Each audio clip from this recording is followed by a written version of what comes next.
Hey, this is Jim Horn, and we've got another black and white photography podcast. And this is some great work. I was thumbing through the Leica magazine, the last edition, and as I was looking at photographs, I came across three photographs. I believe it was three, and I was just taken aback. It's the work of Stasia Schmidt up in Canada, Calgary to be exact. And as I looked at the work, I said, God, I got to see if I can get her on the podcast because I think a lot of people are going to be interested in her work and what she's doing and so forth. So, Stasia, how are you, young lady? I'm well. Thank you so much, Jim, for having me on a black and white photography podcast. Yeah, I was going to change the name at one time, but then I thought, what's the difference? As long as it's a photography podcast, the work happens to be in color, it doesn't really make any difference. It might seem like an oxymoron, but so let me read, and I'm going to screw this word up here, Stasia, so if you would help me. This is from the Leica Women Photo Project, Canada. And the photographers, how do you pronounce that? Ephemerality. Ephemerality. Okay. Project explores the female presence in inhospitable areas, traditionally seen as places of adventure for men.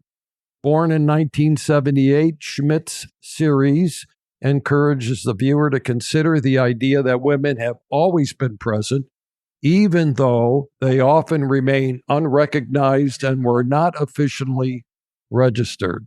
The self-taught photographer's landscapes and portraits place value on simplicity and form.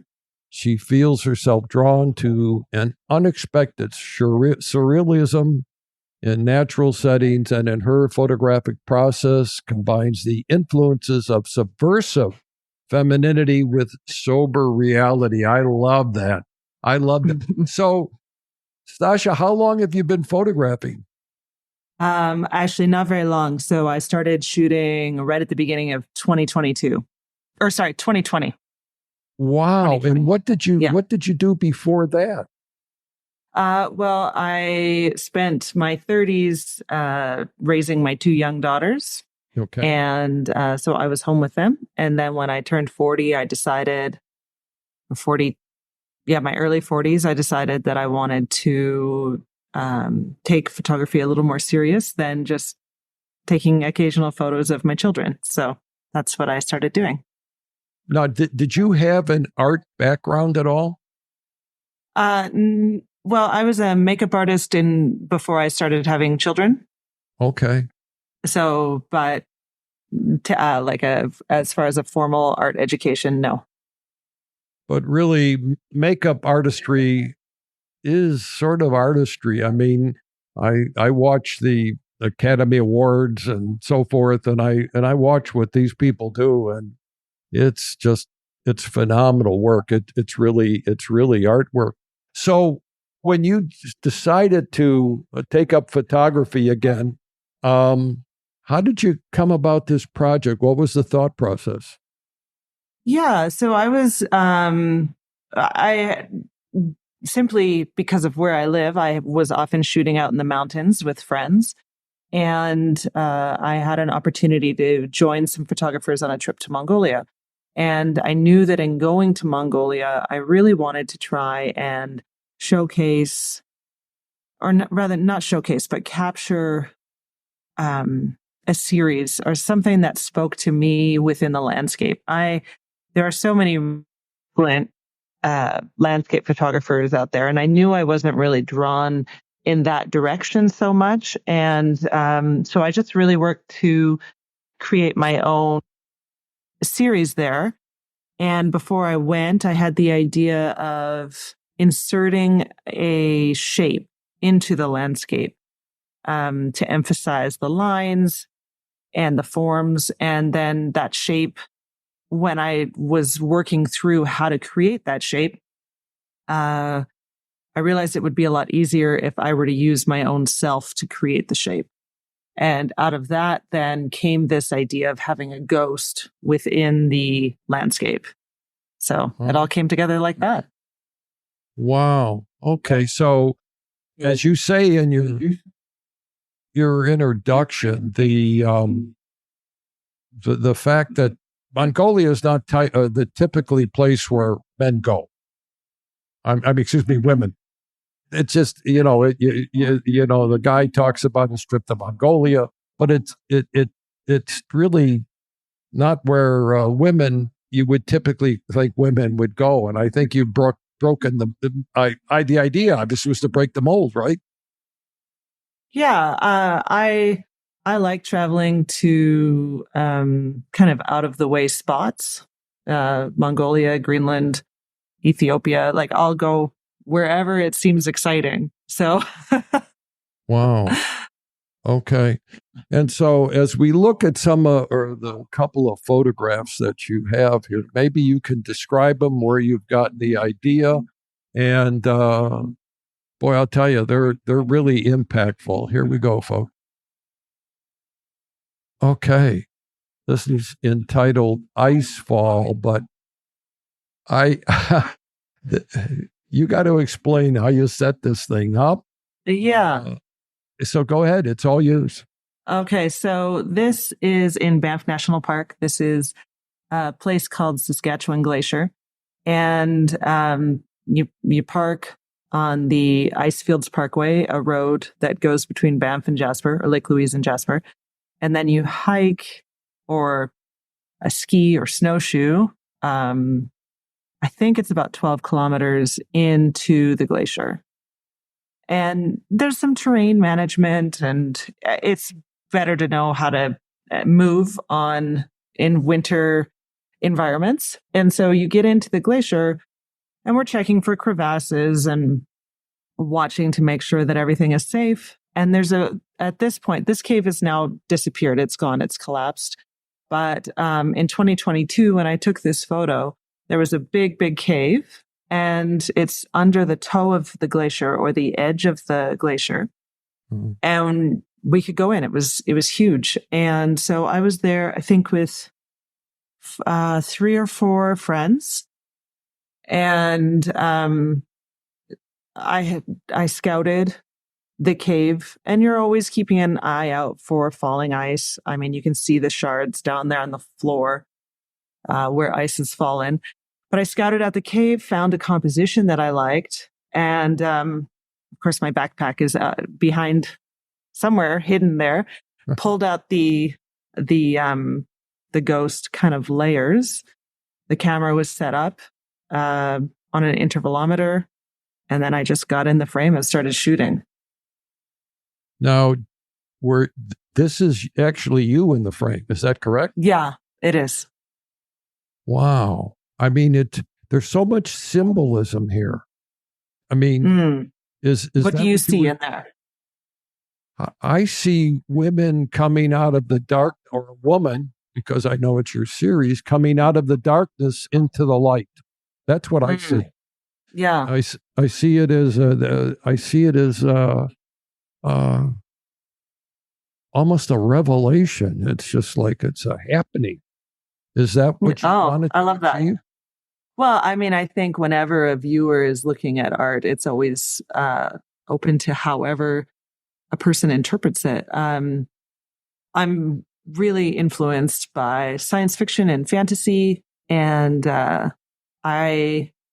you're right. I did really want to show the light at the entrance of the cave, and then kind of moving towards it. Is she moving towards it, or is she withstanding the wind that is blowing in?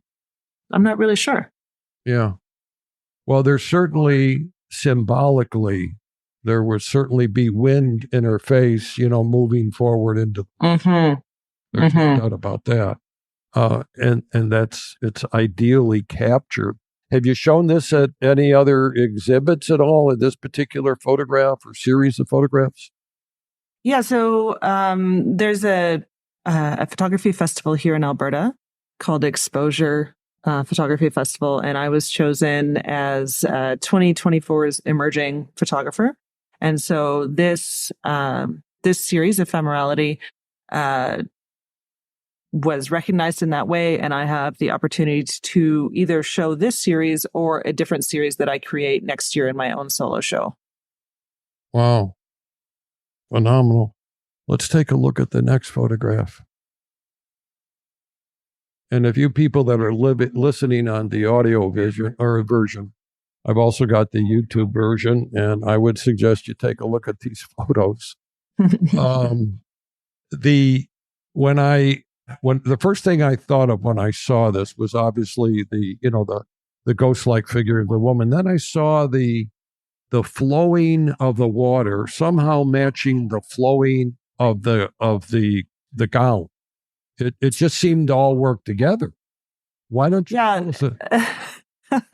This was an interesting experience. If you go on my Instagram, I actually recently just put up a reel of what this water looked like.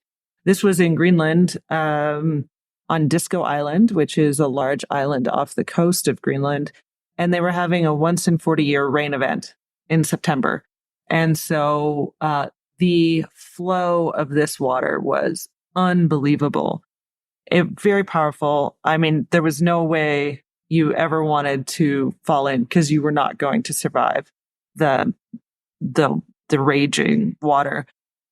And so I kind of got myself down to this ledge. I set my tripod up above. Now it's torrentially pouring. Oh. I had my tripod set kind of up on another ledge. And a friend was there to make sure it didn't fall into the river. And again, set it on the intervalometer and just started shooting. And out of this particular situation, there's probably 200 images that my camera shot. But this one, you're right. I did really like the way the fabric and the water mirrored each other. And it looks like the fabric's kind of making its way down into the water.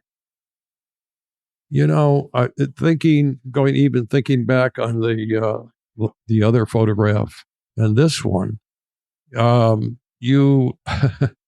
most photographers wouldn't do that. In other words, number one, you had the pouring rain, number one, and then you obviously had your friend watching the camera, but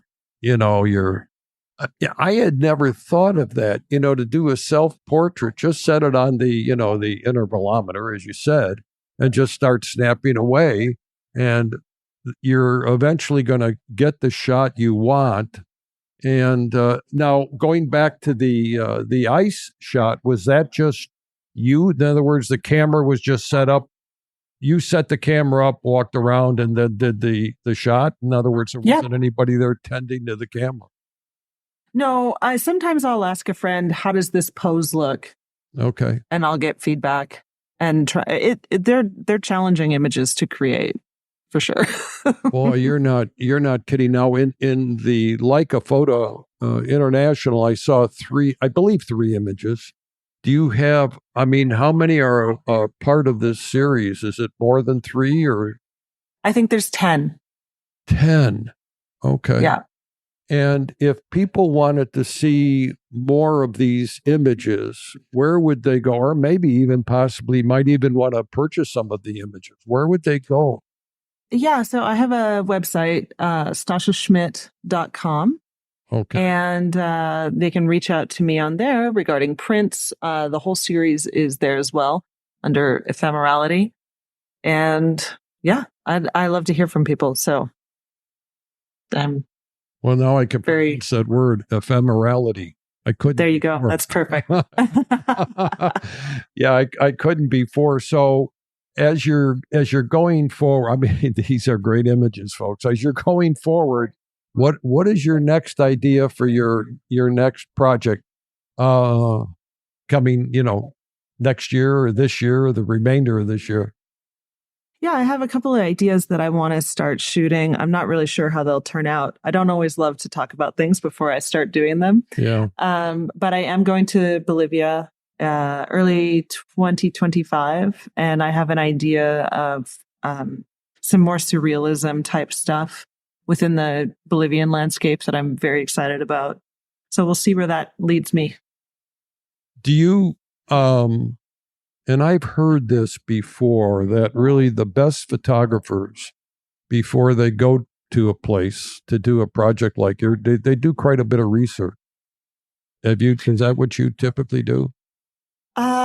Sometimes, yeah. I like to understand what the weather's doing, where the sun will be coming up. If I'm shooting at night, what are the conditions going to be like at night? What kind of light am I going to have? I'd say it's probably about 50-50. I'm never really going to know the composition I want until I'm on location, but I do like to kind of have an idea of how not to waste an extreme amount of time. Okay, yeah. Considering you've put yourself in some extreme conditions, you want to move along quickly. Yeah, some of these are very cold, so I didn't want to be exposed for too long. Yeah, I get it. So for our equipment nerds, what kind of camera are you shooting with? These were all taken with a Canon R5, which has incredible weatherproofing ability. It certainly wasn't covered for any of these photos. And some of the images were taken with a wide angle, some on a 50 millimeter and some on a 70-200, I believe. Okay. Wow. Well, Stasia, you've really, you've been doing this for 2 years, and there are going to be... Oh, no, more like 4 years. Well, 4 years, excuse me. 4 years, and there are a lot more accomplished photographers that are going to be looking at these images and going to say, this is, I think that's the interesting part. You get an idea for a project, and how long did it take you to accomplish the project, the 10 photographs? I mean, you've obviously probably taken, thousands or hundreds and so forth. Mm-hmm. Yeah, it was about 18 months. Yeah, that sounds about right. It's not a snap shooter kind of environment. No. But I get a lot out of that, so I enjoy that process. Yeah, well, this is really good. Stasia, I certainly appreciate you being on the program, and I will send you a link to the YouTube video and to the podcast audio. I'll also reference StasiaSchmidt.com in the show notes. So if people want to take a look at this whole series, they can certainly do that. That's where I'm headed after this podcast. Well, thank you so much, Jim. It was a pleasure being on. Well, yes, and I appreciate you coming on. It's difficult these days when somebody reaches out by email, but I do appreciate you coming on, and I certainly wish you a lot of success, and I'm certain that you'll be back on the show again with some other kind of, or with another project, certainly as good as this one. Oh, this is phenomenal. Something that you'll be showing around Canada and more probably internationally. Well, thank you so much, Jim. Okay. Well, listen, you take care, Stasia, and have a great day. And I hope it warms up there in Calgary. Thank you. You as well.